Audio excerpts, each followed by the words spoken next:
We are into the top 10, and we have arrived at Alex Garland's Warfare at number 10, and it is the second of the two movies that I mentioned that is the hardest movies I've ever had to rank.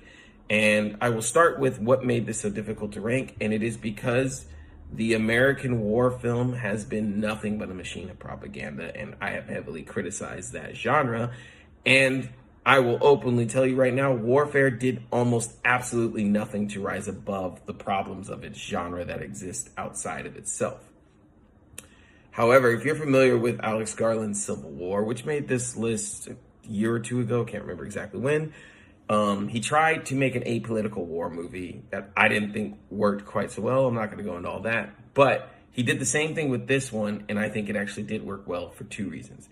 Reason number one is the context around the war, which is very important. I already knew because I know history, as opposed to a fictional one like Civil War. And the second reason is because he chose to focus on one tiny singular moment in a much larger conflict and make it really about nothing but that moment.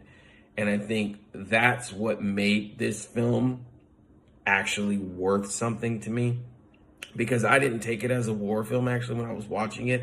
I actually took it as closer to a horror film, because if the goal of horror is to cause dread and terror, that is what I felt just watching this and being transported into the chaos and the brutality of just a single battle, just being a soldier in a battle. And that's really what this movie wanted to be. And I'm obligated to say it did very much excel very well at being exactly that, no more, no less.